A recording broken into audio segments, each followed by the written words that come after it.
Madam Clerk, do you want to give us a roll call? Mr. Tom Duffy. Here. John Righeimer. Here. Stacy Hessel. Brian Bissonette. Chris Rusk. You have a quorum. Good, thank you. Let's stand for the pledge.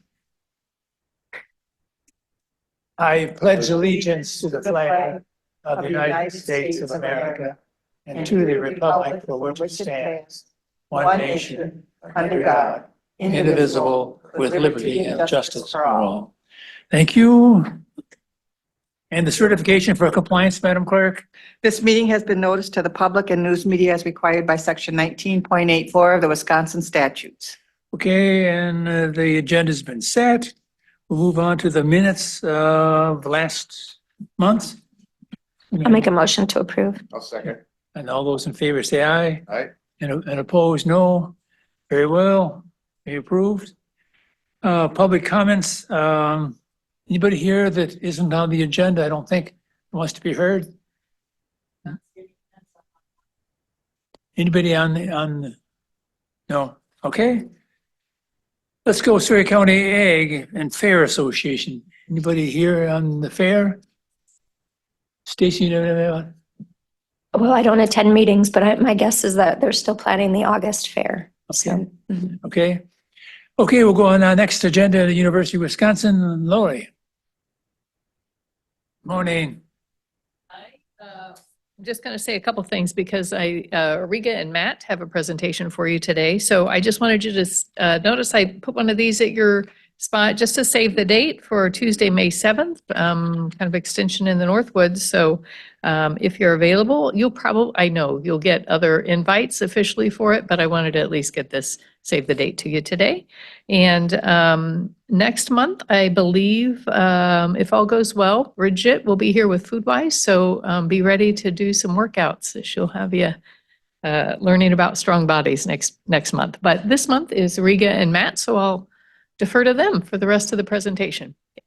How about the hours here for the May 7th? Oh, that's a good question. I'll look it up while you're listening to Riga. Okay. I think it might be an all day.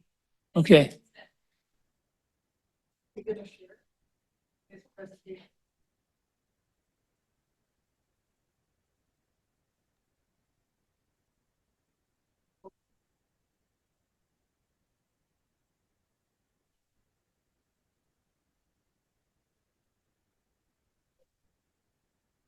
Good morning, everyone. Can you hear me okay? Yes, we can. Yes, we can hear you, Matt, and I made you co-host so you can share your presentation. Great, thanks so much. And I know a number of us will also be at the Extension of the Northwoods event in May 7th too. So I know it's still being planned out a little bit, but I think we have some exciting sessions for everyone, and I think it'll be really informative. So if you can be there, that'd be great. And this morning, just wanted to spend a little bit of time with you to share some information about some work that Riga and I have been doing, as well as some information just kind of looking at kind of the state of Surrey County's population, its economy, kind of where it's been, where it's going, and what that might mean for initiatives and planning efforts in the future, and just kind of give you a sense of how Surrey County looks in 2024. So with that, I'm going to go ahead and share my screen. And Stacy, I apologize. I know you've seen this presentation a couple times now, but hopefully maybe there's some new information that you'll get out of it as well. And I've done a couple updates to it as well. You do a great job each time, Matt. Well, thank you. Okay.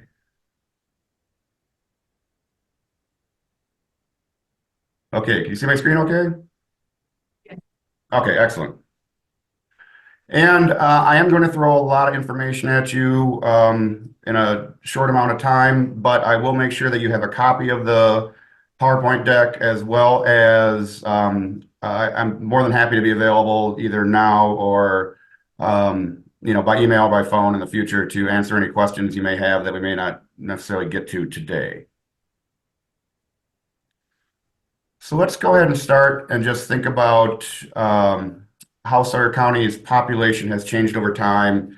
And let's go back to 1970 all the way up to the 2020 census, and let's compare growth rates for Sawyer County to those of the state and those of the United States. And you can see that a couple of trends were in place, and Sawyer County mostly followed those trends, but not exactly. We'll see that from 1970 to 1980, Sawyer County's population, on a percentage basis, it grew much, much faster than both the state of Wisconsin and the United States. And this was true for a lot of counties in Wisconsin and throughout the upper Midwest. You'll see that population growth slowed for the state, the United States, and Sawyer County from 1980 to 1990. And again, this was a trend that we saw throughout many places in Wisconsin, the United States, and was partly due to a double recessionary period we saw in the early 1980s that had a really large impact on the state of Wisconsin. We saw a population rebound from 1990 to 2000, and again, this was kind of across the board for Sawyer County, state of Wisconsin, the United States. But from 2000 to 2010, we really saw it drop off in Sawyer County, just down to 2.2% over this decade. Also slowed in Wisconsin, also slowed in the United States. So again, Sawyer County somewhat followed this overall pattern. But from 2010 to 2020, we see a bit of a difference. We see that population rates, in terms of growth rates, did slow for both the United States and Wisconsin. And actually, this decade was one of the slowest growth rates for both the US and Wisconsin on record. But Sawyer County kind of bucked this trend. It was 9.2% of this period compared to just 3.6% in the United States. So something was going on over this period that Sawyer County kind of did not follow the overall trend that we saw throughout the state. And this was true in a number of Wisconsin counties in the northwest part of the state. And if we just kind of look at the overall pattern and how Sawyer County might compare to other parts of the US, from 2000 to 2010, we see that slow rate of growth for Sawyer County over this decade. And we see a pattern kind of throughout the United States. We see high growth rates, those kind of red areas throughout the Sun Belt, throughout the mountainous West, and around many large metropolitan areas of 1 million people or more. And we also see population loss, those blue areas throughout the Great Plains, as well as in many northern Wisconsin counties, with the exception of Sawyer County, which did grow a little bit. Vilas, Douglas grew a little bit. But for the most part, we did see population loss over this period. If we step forward to the next decade, we'll see that population growth rates, as we saw on the bar chart, did slow in many, many places. And we also see that a number of places in northern Wisconsin either went from population loss to population gain, or those that had a population loss, you saw the loss slow down, or in some places like Sawyer County that had a slow growth rate, the growth rate picked up. And again, this was not just unique to Sawyer County, but it was part of a bigger pattern that we saw throughout many counties that had similar characteristics, and we'll go into those in just a second. We can break down this population gain and loss into different components. We can look at, first of all, net migration, or people moving into or out of a county. If you have, if you're a red county on this state, you see positive net migration, or more people moving in than moving out. If you're blue, you have negative net migration, or more people moving out than moving in. And here we do see that in the period right before the start of the pandemic, Sawyer County did have positive net migration, as well as many of those counties, many of the surrounding counties as well, with a couple exceptions. But what if we step forward to the period just after the pandemic? Here we can see that many counties that had negative net migration went to positive, and many of those counties that had positive net migration even increased their net migration more so. So we see Sawyer that went from kind of a light red to a darker red. And again, we see this in many parts of many counties in northern Wisconsin. And we saw this trend continue from 2021 to 2022. And if we break this down a little bit further, just look at how Wisconsin metro and non-metro counties stack up in terms of net migration, we can see that this was, again, a pattern that started a little bit before the start of the pandemic. So if you're above the line here, you have positive net migration. So those and those orange bars for non-metro counties, we can see positive net migration really starting in about 2016. But after the start of the pandemic, we really see it start to take off even more so. But that doesn't even tell the whole story. We can also look at what's called natural increase or natural decrease, or births minus deaths. So again, if you have more people being born than dying, you have positive natural increase or natural increase. If you have more people dying than being born, you have negative natural increase or natural decrease. And here we see a different story for metro versus non-metro counties. We see that for the most part, non-metro counties were pretty close to zero for natural increase throughout the prior decade. But really with the start of the pandemic, we saw it go to negative natural increase or natural decrease. And again, this was very true throughout many Wisconsin non-metro counties. But what if we look at just simple some interesting characteristics of some of these counties that wouldn't really positive in terms of of net migration. Let's look at what the USDA Economic Research Service calls recreation counties, or counties that had a high share of seasonal recreational homes, as well as an economy that was had a high share of employment, earnings, and income in recreation, accommodations, hospitality industry, and so on and so forth, of which Sawyer County is one. Now let's look at those same charts and just look at non-metro recreational counties and non-metro non-recreational counties. And let's also put Sawyer County in there for comparison purposes. For the most part, we see net migration really occurring in those non-metro recreational counties. And we see that Sawyer County had even greater positive net migration than the average for all non-metro recreation counties.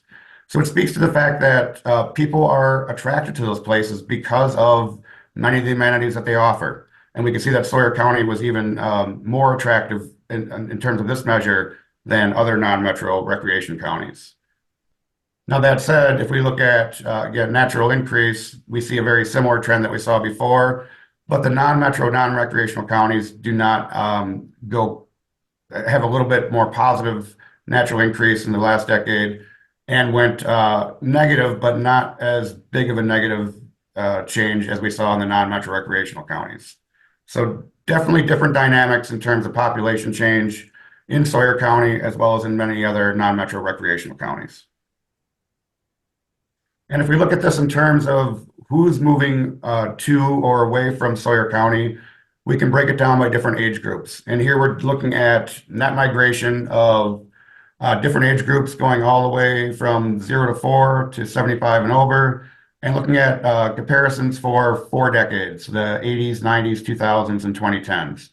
And again, if you're above the line 0, you have positive net migration of that age group. If you're below the line, you have negative net migration. And one of the things we'll see here is that these patterns may, or the numbers may change a bit over time, but the patterns remain remarkably consistent. Now, that said, we did see in the 2010s an even greater number of people of pre-retirement and retirement age moving to Sawyer County. So that was one of the demographics that was helping that positive net migration into Sawyer County. Okay, I'm going to go ahead and stop there for a second and see if you have any questions, because I know that's a lot to throw at you.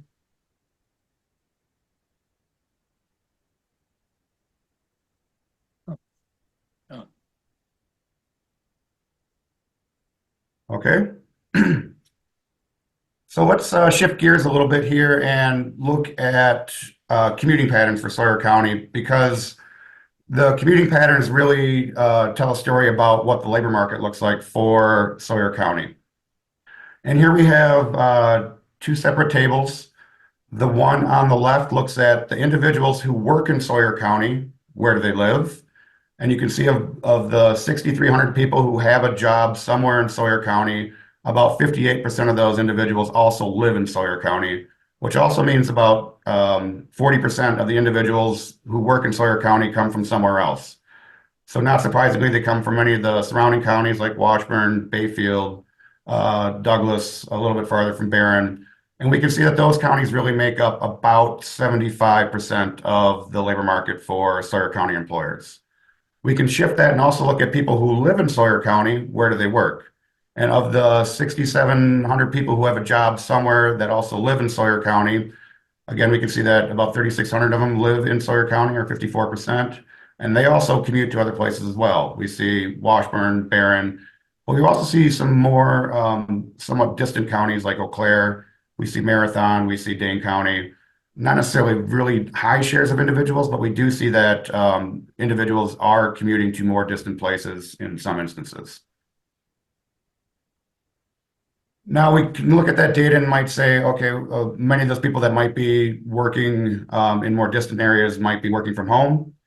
And we do see that Sawyer County's share of individuals who work from home after the start of the pandemic compared to those individuals who work from home prior to the start of the pandemic did increase, but it wasn't quite as big of an increase as we saw in the state of Wisconsin and the United States. And this is something that has come down somewhat as well. So many of those people may be doing remote work, but many of them are probably traveling to those places in a physical manner at least part of the week.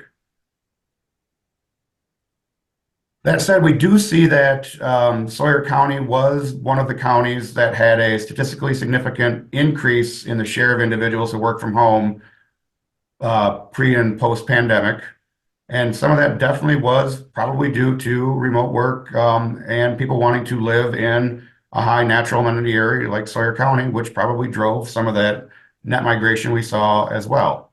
And we did see that in many of the recreational counties throughout the state of Wisconsin and throughout the upper Midwest. So probably not a surprise to a lot of people that have heard many anecdotes about people that moved out of cities to non-metro areas as part of the pandemic. Now, we can also think about some of the challenges that that we're facing in terms of labor availability, and just kind of a big picture perspective, looking at the number of job openings in the state of Wisconsin. We don't have data just for Sawyer County, but it does tell a story about what's happened in the state of Wisconsin, both prior to and after the pandemic. And we can see that we did have a large spike in job openings after the start of the pandemic. It has come down somewhat, but it is still near record highs. But one of the things we did see is that these job openings started to increase with the end of the Great Recession. And we saw a steady increase all the way up through 2018, 2019. And indeed, we were at record high job openings prior to the start of the pandemic as well. So that speaks to the fact that the pandemic certainly exacerbated some of these challenges that employers are facing, but was not totally responsible for it. It was something that was starting to occur ahead of time and is somewhat structural in nature. So we can think about what impacts labor availability. So we could think about certainly unemployment rates, or the share of the labor force that is unemployed and actively looking for a job. We can think about labor participation rates, which is the share of the population that is either unemployed and actively looking for a job or is employed. And there's a lot of factors that influence labor participation. They can include childcare, dependent care needs. There might be weak demand for labor leading to discouragement and looking for a job, transportation issues, school enrollment, justice system involvement, disability, and especially retirement in Wisconsin is a large driver of participation rates. We can also look at the total number of individuals that are of working age population, how that's changed over time. And then we also just looked at commuting patterns as well, which speaks to the fact that Sawyer County does draw a notable share of individuals from outside its borders for employment. Now, the unemployment rates, we can look at Sawyer County compared to the state and the United States and how those have changed over time. You'll see a similar pattern to what we saw with the job openings. We saw a big spike with unemployment rates with the pandemic, but we can also see that unemployment rates now are near record lows. We can also see that prior to the start of the pandemic, they were near record lows as well for the county, the state, and the United States. We can also see that the seasonality of unemployment has decreased somewhat as well. We don't see those big spikes like we used to see throughout the 90s and the 2000s in terms of unemployment increasing in the winter months.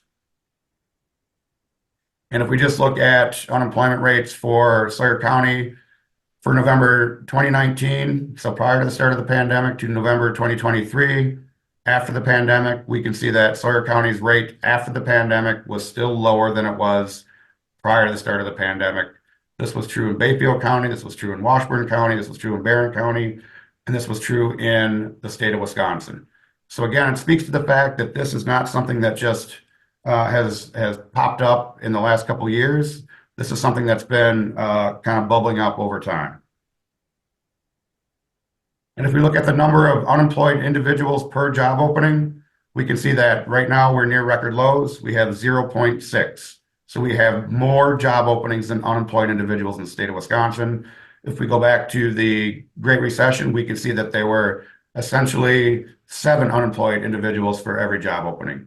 So again, this speaks to the fact that if we look at the period pre and post pandemic, this is something that's been occurring for a while and speaks to the structural issues that our labor markets face that I'll go into here in a second. These are participation rates for men and women of ages 25 to 54, and those are known as the prime working age years. Those are the rates or the ages when individuals are most likely to be in the labor force for a variety of reasons. We do see that, excuse me, for men, Sawyer County's participation rate is a little bit lower than state and national averages, and that has been true in the past. But one thing to keep in mind is that the state of Wisconsin is typically among the top states for participation rates for both men and women of this age group.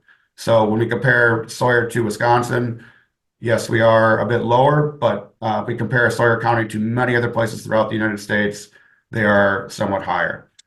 And then for women, we see that Sawyer County is a bit higher than the United States average and is above Washburn County, but is a bit below that of Barron and Bayfield County.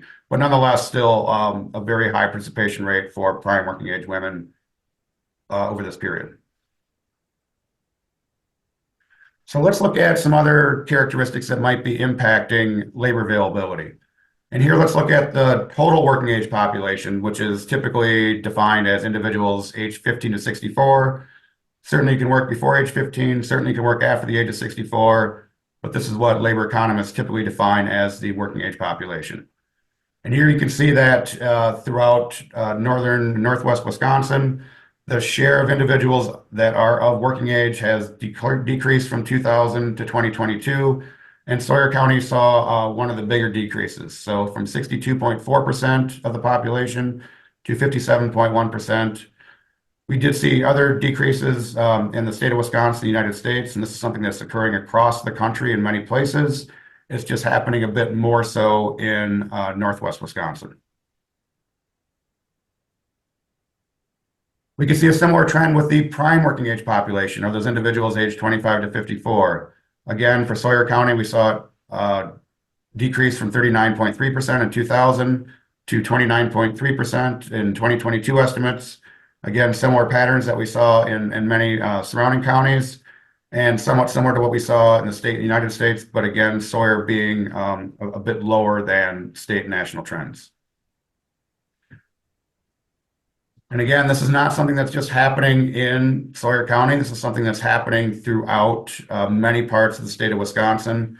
If we look at percent change in total working age population, or that map on the left-hand side of the screen, we can see that there were only 12 Wisconsin counties that increased over this period, of which Sawyer County was one. And part of it was due to that net migration increase, but part of it was also due to that increasing number of individuals that migrated to Sawyer County of that pre-retirement age or retirement age population. If we look at percent change in prime working age population, we can see that there were only 2 Wisconsin counties that increased over this period. And many Wisconsin counties saw significant decreases in this age group on a percentage basis. Now, Sawyer County did decrease this age group, which we saw before, but its decrease was not quite as big as we saw in some of the surrounding counties, which does maybe speak to the attractiveness and resiliency of the county compared to some other places. Now let's flip this a little bit and look at the population age 65 and older. And not surprisingly, based on the trends that we saw with the working age population, this is an age group that has increased over time. We can see that this age group certainly increased in the United States, the state of Wisconsin, but we see that Sawyer County went from 17.9% in 2000 up to 28.2% in the 2022 estimates. Not quite as high as what we saw in Bayfield County, but still a big shift towards this age group in Sawyer County. And again, this is not something that's unique to Sawyer County. If we look at the share of individuals 65 and older in 2000, the map on the left compared to the individuals 65 and older in 2022, We can see that they increased across the state of Wisconsin. However, they did increase much more notably in many parts of northern Wisconsin, as well as in parts of central Wisconsin. And certainly that shift will have a number of implications for the county. It will create different demand for healthcare. It will create demand for different types of goods and services. It'll change the types of housing that might be needed. It will have implications for school enrollment and so on and so forth. But will also change where Sawyer County residents are getting their income from. And we can look at sources of income and really throw them into three buckets. We have earnings or wages and salaries and benefits that come from a place of employment. We have what are called dividends, interest, and rent, which is essentially investment income. And then we also have what are known as personal current transfer receipts, which are essentially government payments or government benefits of some sort. They can be things like disability, they can be unemployment insurance payments. But the two biggest ones in most places are from Medicare and Social Security. So if we just look at the share of income that comes from those two sources, we can see that Sawyer County, or that orange line, has gone from about 12% in 2000 up to about 22% in 2022. And that's not surprising given the shift in the age structure of the county, but it does show that a sizable share of income does come from these two sources for Sawyer County residents. Now let's look at one final age group. This is individuals 55 to 64, so it's the pre-retirement age individuals. And again, this is an age group that has increased. In Sawyer County, it went from 12.6% up to 18.1%. And this also speaks to the fact that if we look at how our age structure may change in the next decade or so, it points to the fact that labor availability will continue to be an issue simply because this age group that is somewhat sizable will be approaching retirement in the next decade or less.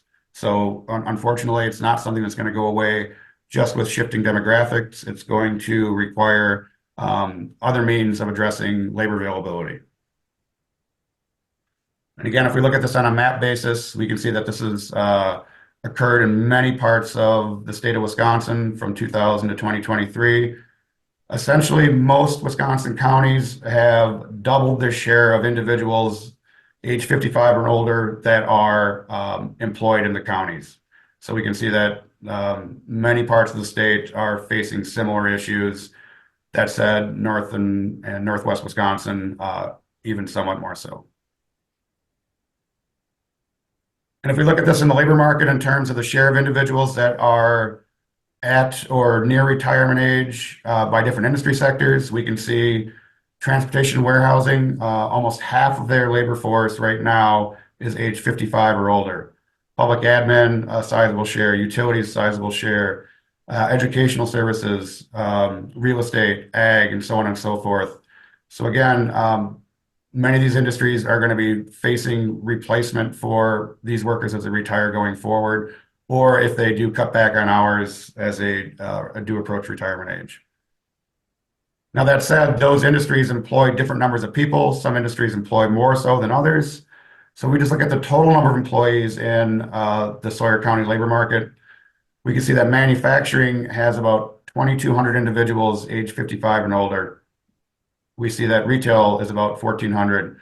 Healthcare, which again is one that's probably going to see increased demand with the population that's aging, is at 1,300. We hear the challenges that many of these industries already face in terms of finding employment, excuse me. But again, these will be issues that will continue over the next decade as these individuals do approach or retirement age or do in fact retire. So there's a lot of different ways that we can think about opportunities to address workforce needs in Sawyer County and in other places. We can think about talent attraction, retention. We can think about how do we get people back into the labor force by removing barriers. We can think about how automation might be part of this process. We can think about all the players that might be part of these efforts, but we can also think about one, which is housing. So if we're trying to attract people and don't have housing for them, it's going to be very difficult for them to move to our community. So one of the things that Regan and I have been working on is a Sawyer County housing profile. That's an update from the 2018 numbers that were done by the Sawyer County and Le Coudray Economic Development Corporation. And I just want to highlight a couple of those stats for you now, just to kind of give you a flavor of some of the information that is in this document. So we can certainly look at the types of housing units and the total numbers of different types. And a couple of things that pop out for Sawyer County and how it may have changed over time somewhat. We see that of the total housing units, the occupied housing units are only about half. So we do see that the share of occupied housing units and the number of occupied housing units did go up somewhat between the 2000 and 2020 census. But we also see that seasonal recreational occasional use housing units are still a very high share. The share did go down a little bit, but the number of actual units did increase. So we see 45% of housing units in Sawyer County are for seasonal recreation or occasional use. And one thing to keep in mind is that Sawyer County has some of the highest numbers and highest shares of seasonal recreational housing units of any county in the United States. Near the top 100 of all, 3,300 plus counties in the United States. And here you can see on a census tract basis where they're concentrated and pretty much very high shares with the exception of the census tract surrounding Hayward. And again, just a national perspective, you see that Sawyer County compared to many other parts of the country has a very, very high share of seasonal recreation housing units. Which also means that a notable share of individuals who own properties in Sawyer County do not live there. So this is data from a couple of years ago. It hasn't been updated since, but it does look at the share of residential properties that are owned by an individual that does not live in Sawyer County. And you can see that a high share come from other surrounding Wisconsin counties or outside of Sawyer County and somewhere in Wisconsin, but we see that the Minneapolis, St. Paul metropolitan statistical area makes up a high share. We see Chicago makes up a high share. We see other outside of Wisconsin makes up a high share. So not all of these properties that are owned by outside property owners are necessarily seasonal recreational housing, but it does show the sizable influence of property owners that do not live in Sawyer County. We can also think about how age structure has changed over time. We looked at this a little bit before in terms of the labor force, but we can also think about what it means in terms of maybe housing demand or shifts in the types of housing that may be of demand in Sawyer County. And we can see that, again, that age 65 and older age group increased, which will probably lead to smaller household sizes. We'll speak to different types of housing units that may be of demand in the county. We do see a smaller share of individuals 25 to 54, as well as individuals under the age of 15, which may, again, influence the types of housing units needed in terms of overall size, the structure, the number of bedrooms, and so on and so forth. And the age demographics that we just saw kind of speak to the change in average household size over time. We can see that average household sizes have been decreasing for Wisconsin, the United States over the last 20 years. So again, this is part of a bigger trend, but we see that these average household sizes have decreased even more so in Sawyer County, with the average household size now just being 2.2 individuals compared to 2.55 in the United States. We can look at the number of residential property sales over time and how that has changed. We do see how this chart really does kind of mimic what we saw with the net migration patterns as well. We see the growing number of housing units being sold coming out of the Great Recession. We see it really start to increase in 2016, 2017, 2018. We do see that big spike with the pandemic. It has come down somewhat since then, but that might be a reflection of property availability in terms of supply, as well as how housing costs have changed over time. And here we can look at how median sales prices have changed in terms of the actual sales prices, as well as those that are been adjusted for inflation. And you can see going back to the data we have from 2005 from Wisconsin Realtors Association, we are near record high housing prices for both median sales price actual and inflation adjusted. And you can see how they've come up over time, and it does match that trend with sales volumes, excuse me. And again, if we look at how this has changed in the state of Wisconsin, United States, and some neighboring counties, we can see that Northwest Wisconsin was not impacted in terms of kind of the bubble we saw in sales prices that we saw in the United States that led into the Great Recession. We saw sales prices kind of decline a bit coming out of the Great Recession, but really since the start of the pandemic, we can see how they've spiked nationally, locally, as well as in the state of Wisconsin. And this, again, kind of reflects what we saw in the previous chart for sales prices from the Realtors Association.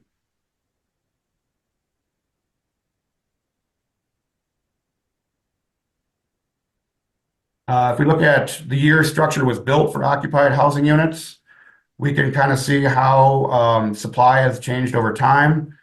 If we look at the total occupied housing units, owner occupied housing units, and renter occupied housing units, we did see the strong growth in structures being built between 1960 and 1979, between 1980 and 1999, which again kind of reflects what we saw on the population change charts earlier on in the presentation.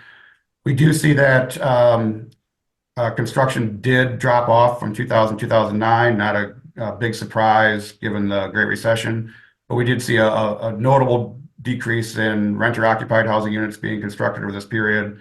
And again, we see the big drop off from 2010 or later, which again may speak to some of the price pressures we're seeing on properties simply because there's just not as many being built.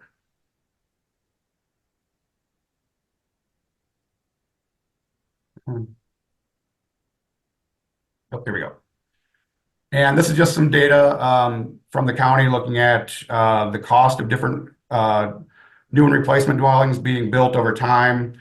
We can see that for the most part, especially recently, the costs of construction have gone up and the total cost of projects have been more swayed towards projects of $250,000 or more.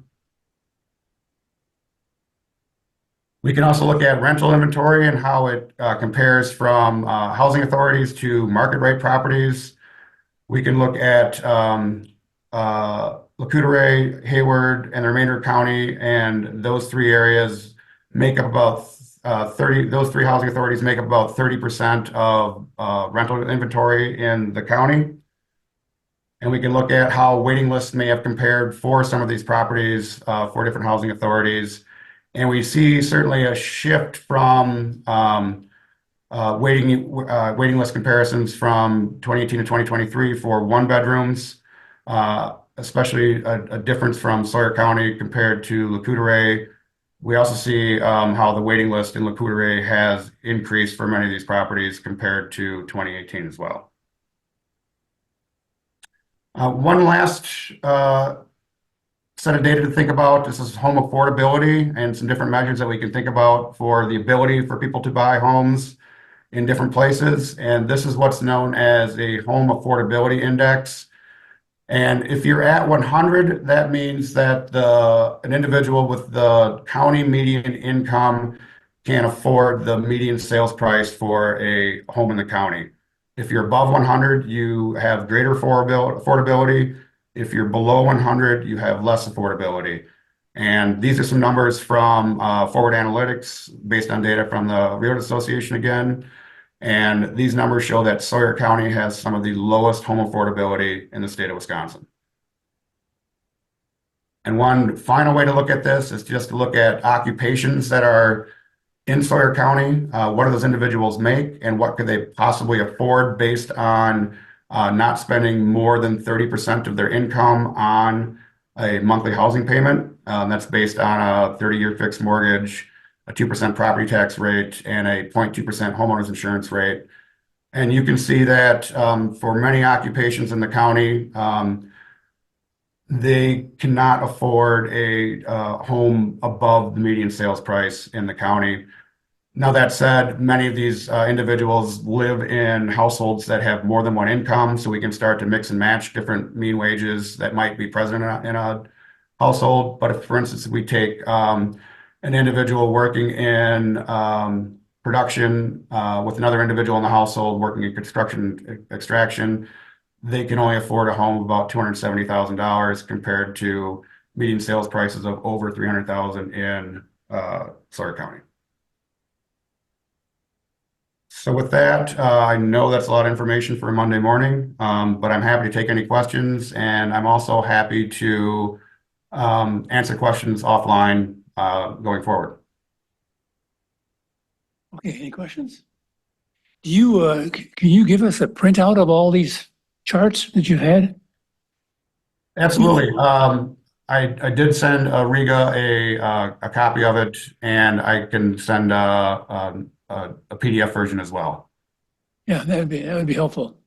Okay, I have a question.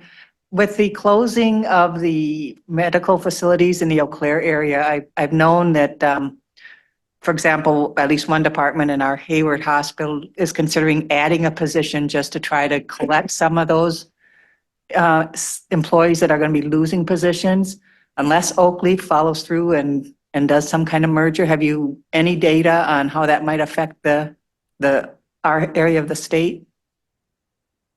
So there are some different measures that kind of look at kind of per capita availability of different types of medical services that we could certainly adjust for once the closures do go through. So that would be one way to kind of look at before and after picture of what demand might look like and supply might look like.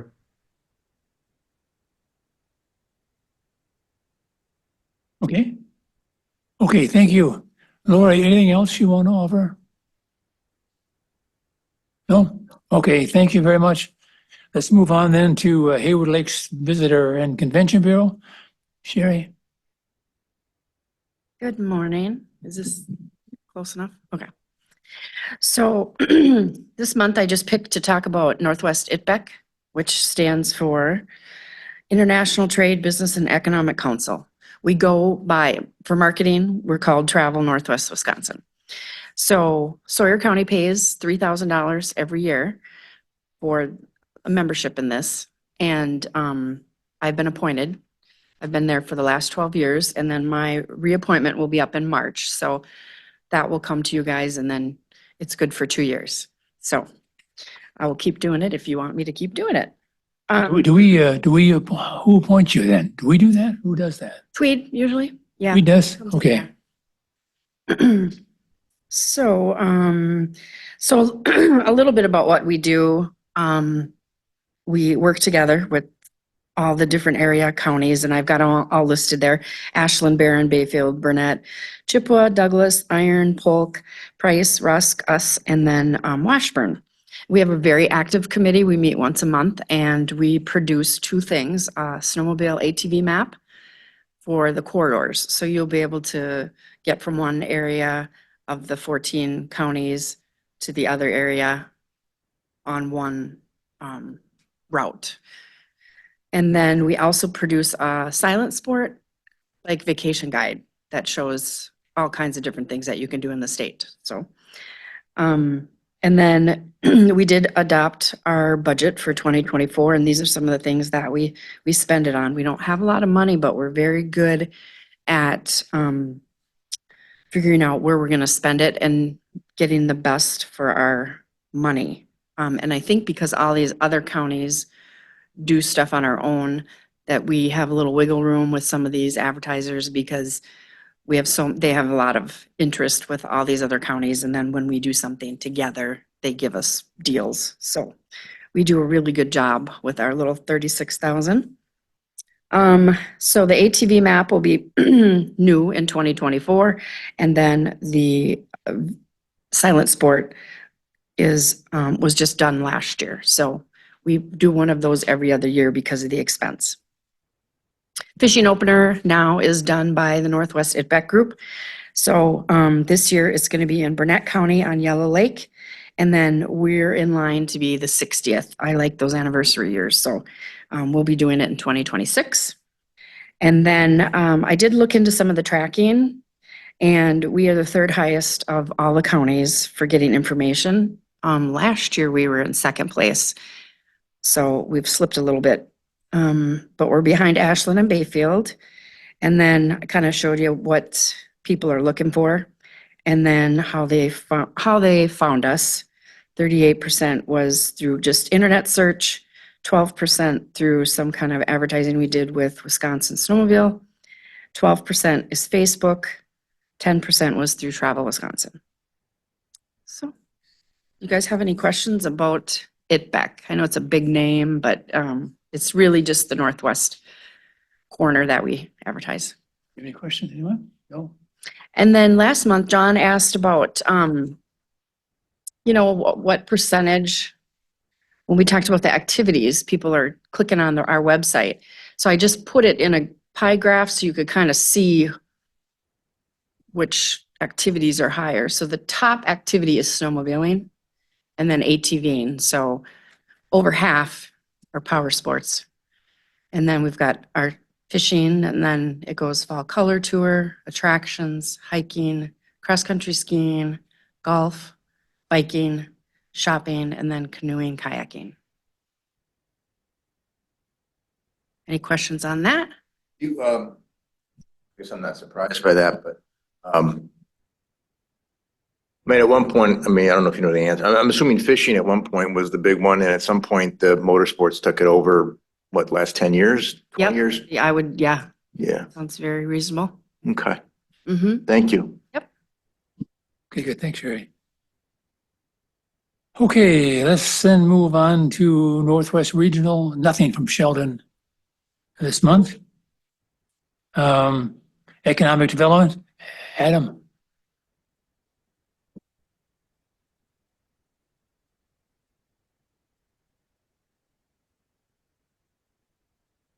All right, good morning.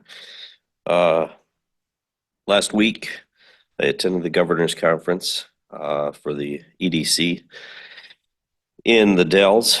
A couple of highlights, and you've probably been hearing some of this between the state and federal government. Housing and daycare are top priorities. And based on the statistics you saw today, that's probably a good thing.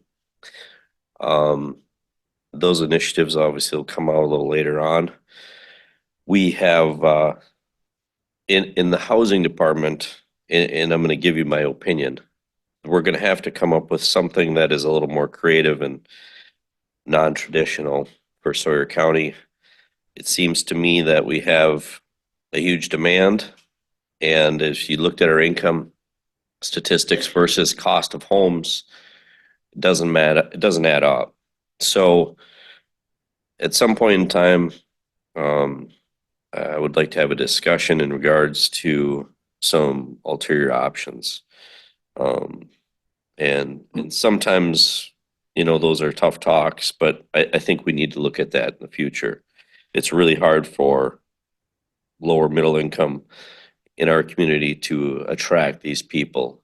Talking about the hospital, yeah, it'd be great to have an opening, but where are they going to live and how do we keep them here? So for our standard of living in Sawyer County, I think it's essential to have some affordable homes, and I think we all agree on that. Number 2 on my docket is the Hayward Chamber of Commerce, the VCB, the Snowmobile Alliance, and the Economic Development Corporation for Sawyer County, LCO, have put together a letter to our local legislators, and attached to that letter is a list of businesses that have had economic duress from this past lack of winter. So that will get delivered by Mrs. Hessel, and she's going to help out with that. But the bottom line is we have from 60 to 90% reductions in revenue. And my fear isn't even this year. My fear is the business confidence. It's not the consumer confidence. It's going to be the business confidence going forward into next season. Businesses debating on whether they want to risk it.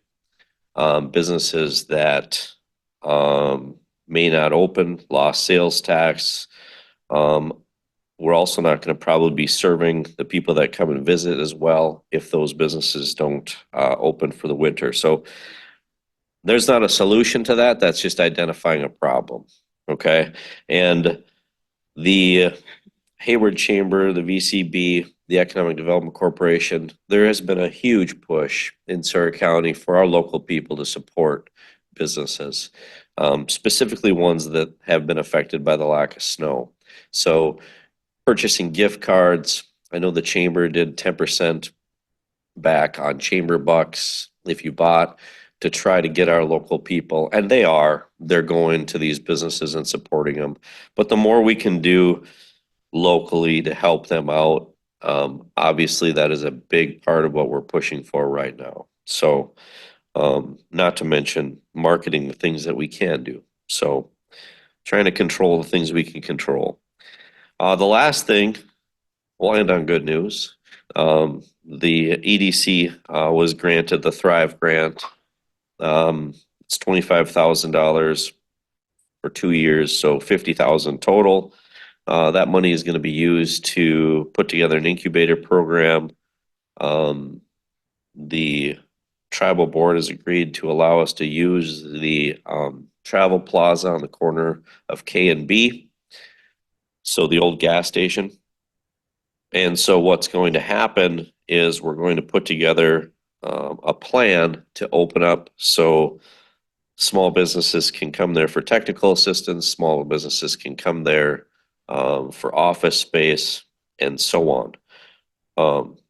Also, currently, the E-Fund is offering matching funds for Native Americans. I believe the total is up to $15,000. So if they borrow, they want $30,000, 15 of it will be free. So this will lead right into what we're trying to do, fairly small businesses that are trying to get up and off the ground. So that's the good news of the day. Anyone have any questions? I just want to applaud your efforts. I've seen the information that you've presented on social media, trying to get more people to invest in our community, and I appreciate that. Thank you. Yeah, it's a big deal. Good, thanks. Good Ed. reason for her to go out to eat. Okay, good. Yeah. Right. Wonderful. Okay, library updates. Who wants to go first?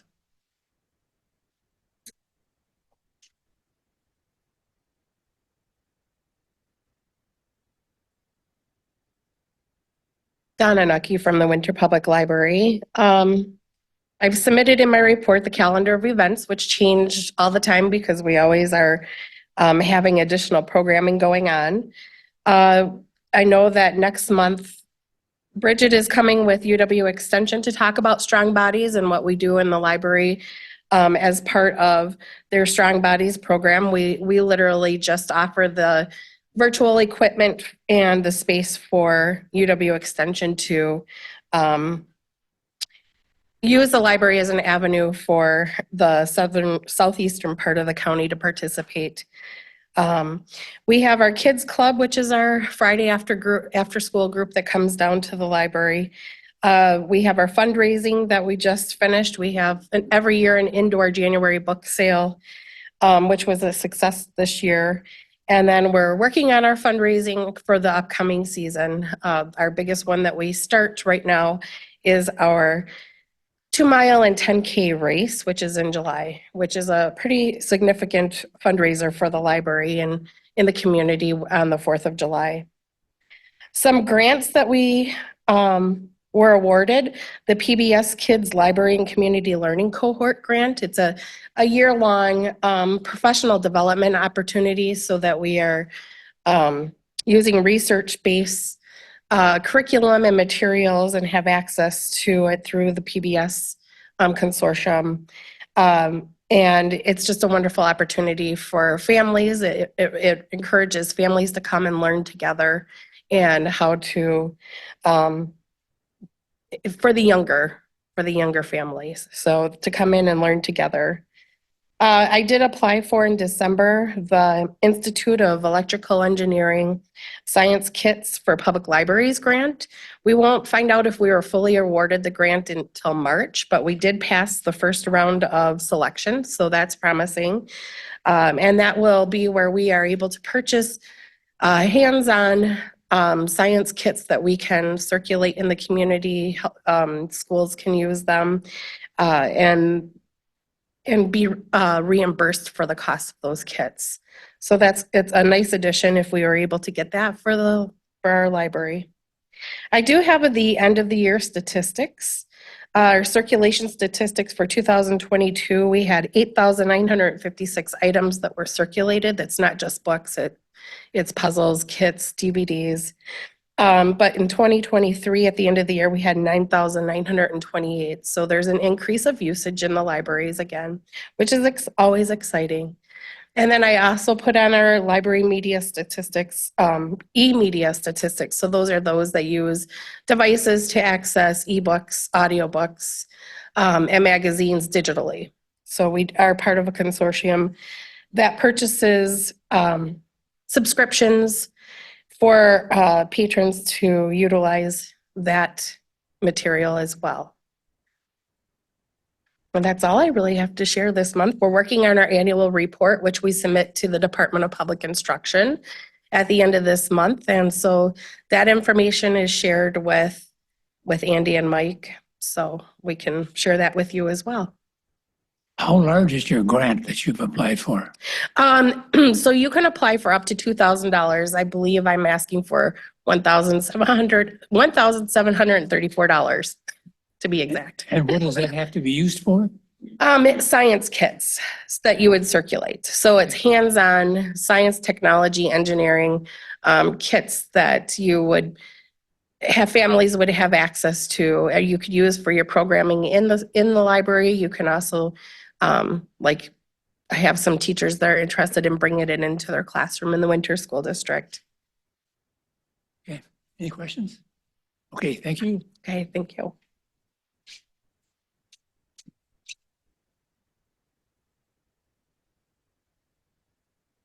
Good morning, everyone. I gave you some information about the Hayward Library. I'm Ann Larson.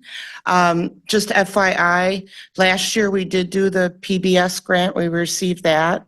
So we had a few programs with that. And we also did the grant for the STEM kits, which are available in our library that we received a couple years ago. And you're limited how many times you can apply for that. It may be one in 10 or 20 years. A lot of things happening at the library.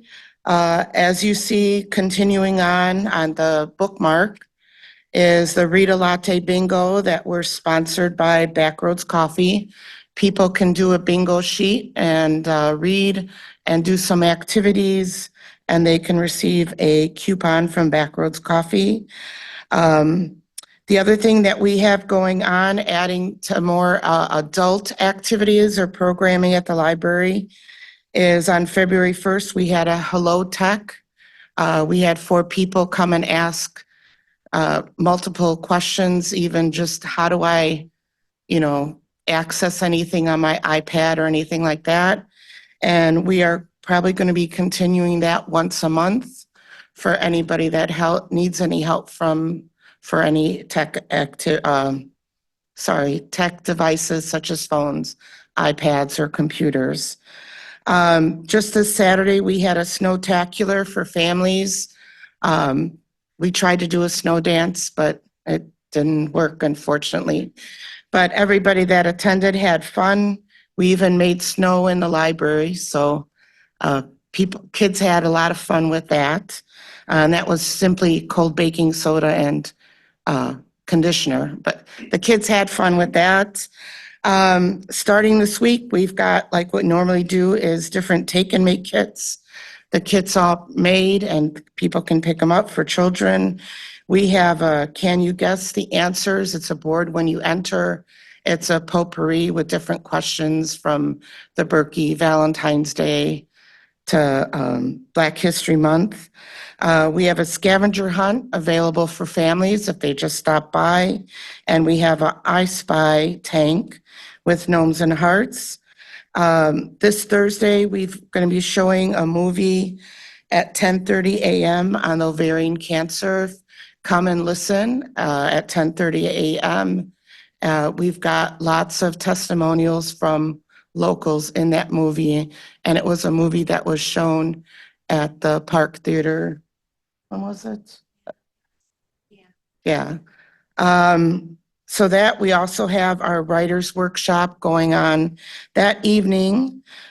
This coming Saturday, we've got another children's program called Colors of Love. It's a children's art program. They can learn about primary colors. And also next Tuesday, we have our Lego Club, which is well attended for children and the families. And of course, in light of the leap year, we've got a Frog Take and Make Kit, and we have a TNT program at the end of February. Then beginning of March 6th, we have an Oscar trivia via Zoom. We'll be hosting it. It's done in conjunction with all 30 libraries within our system. It's a Zoom. People can also come into our library and do the Zoom via that way. Let's see.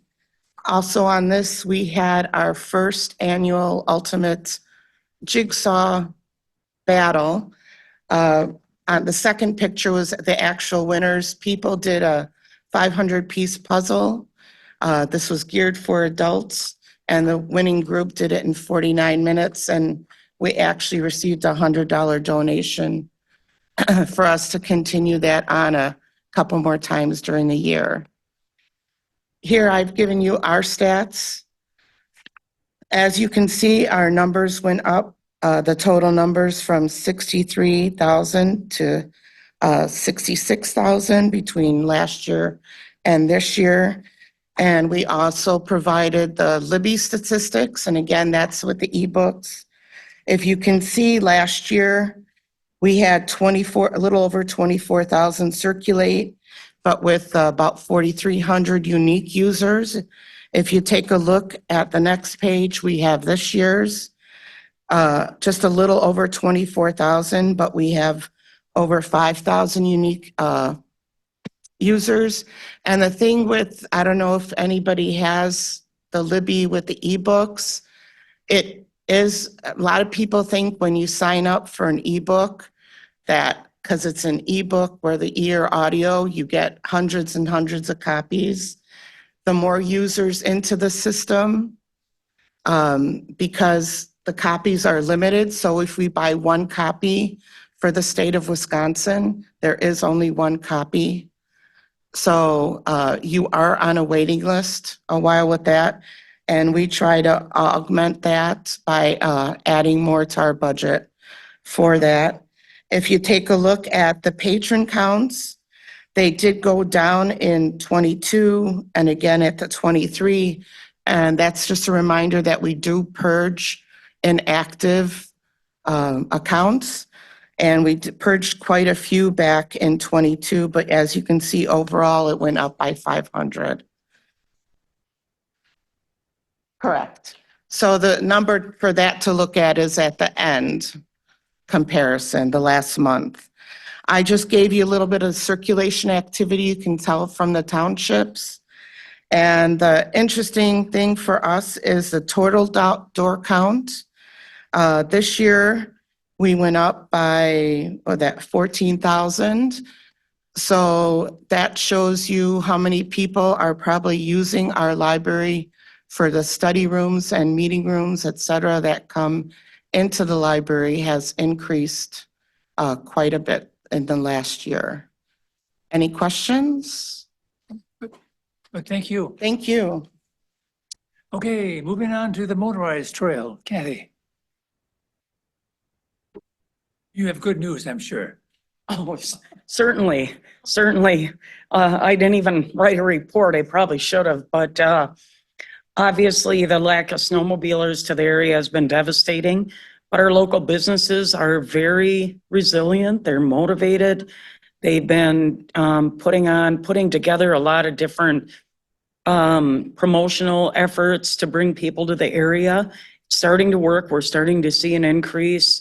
Entire snowmobile clubs from out of state are still coming to visit without their snowmobiles, and they're just making, they're securing lodging as if they were on a ride. It might not be as much of a downstroke in money that they normally would spend, but it's helping. We're seeing an increase in ATV riders, especially with this burst of warm weather we've had, excuse me, I've got a frog in my throat. The clubs removed all the lake stakes over the last week. So none of our lakes are staked for snowmobile riding.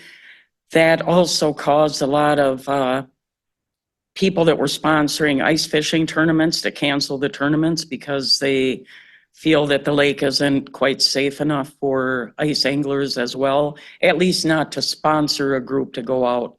People are still ice fishing, obviously. But that's about all I really have unless you have questions. We're just still hoping for snow. The trail beds are still frozen, believe it or not, the majority of them. At this point, if we got a blast of cold weather and a lot of snow, we might be able to salvage some of the season, but I'm not sure. Okay, thank you. Keep our fingers crossed. Okay, on the Berkey, there'll be an announcement a week from today as to what events will be had and what events won't be had. There's going to be a Berkey of some kind. The expo at the high school will be held. The Berkey Bash will be held. And the problem is that the skiers who have rented rooms, those are non-refundable. The application fees and the registration fees are non-refundable. So the skiers a lot of them are going to come one way or the other. There's a great difference of the snow from Hayward and what there is up at Cable. They've allowed skiing at Telemark from 6 o'clock in the morning till 10 o'clock in the afternoon. And then they shut it down because it's too warm. There's good snow all the way up to Double O. The Double O trail is basically ice, and that can be broken up, but once you break it up, it's going to be gone. So this week is going to be critical as to whether we get snow, whether we get rain, whether we get more 50-degree weather, whatever. So it's too early to predict what we're going to have. We'll have something, but who knows what. Will there be a lot of people in town? Yeah, I think there will be. There may be more or as many as we would have had. But it's the 50th anniversary they'll never forget. I mean, it's one of a kind. So, okay, let's move on then to broadband. Andy, do you have anything to report on broadband? No, there is no update on broadband. We're still waiting for the BEAD maps to come out. They pushed that back into the middle of this month. It's a 1 month delay. So other than that, there's no update. Okay, thanks, Andy. Okay, on the Historical Society, Mr. Ferguson's here. Thank you again for coming.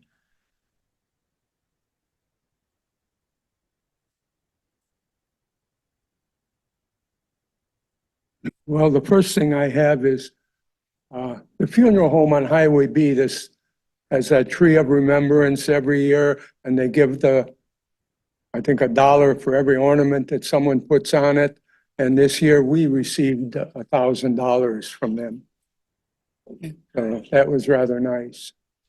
Our last speaker was Pat Lacey at the library, and she spoke about her book, which is very good. If you get a chance, you should read it. It's separate chapters all about the history of Hayward and Sawyer County, as a chapter about the Ojibwa coming here, about gangsters and wardens, muskie fishing,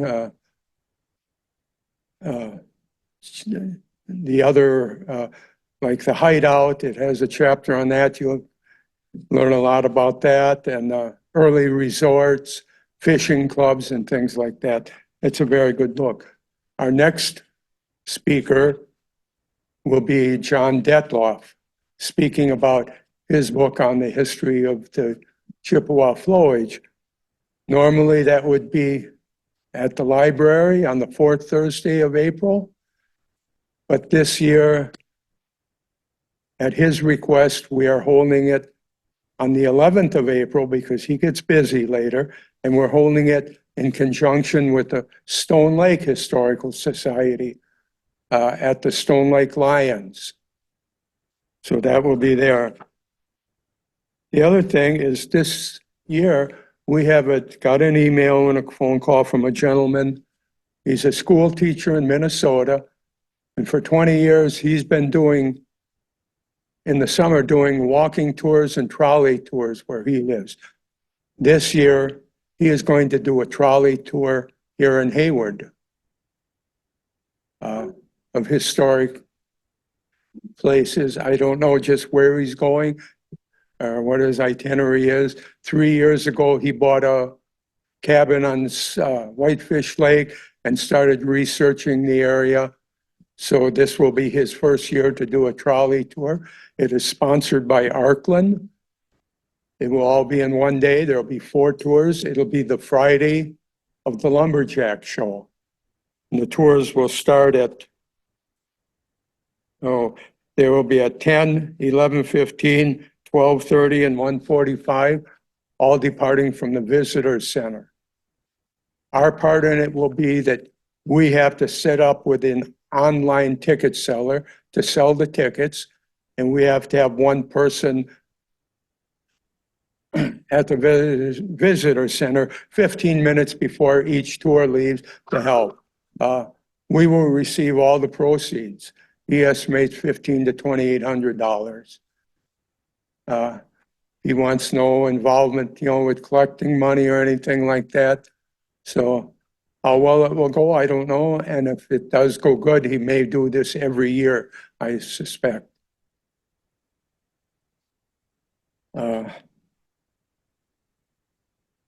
We're also involved, anybody has seen on TV about the Indian artifacts that they're trying to recover from different museums. And we have gotten an email from them requesting that we send pictures of any Indian artifacts we have and a description. And I don't think anything we have is what they're looking. They're looking for like things that would come from a burial, an old birch bark canoe, things like that. We have a birch bark canoe, but it was built in the 60s or 70s, something like that, not an antique. So, and just what, I haven't read it over real good yet to see exactly what they're looking for. We have mostly arrowheads and things like that. So that is about all we have for this meeting. Good. If you'd like a copy of that gentleman's tour, the email he sent us, I can give you one. That'd be nice. So, Sure. Okay, thank you, Mr. Ferguson. okay. Any questions? Anybody?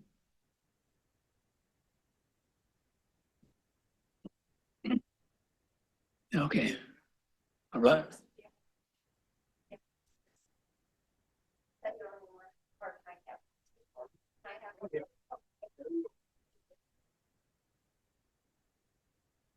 Okay, then moving on to correspondence, reports, and conferences. Anybody have anything to report?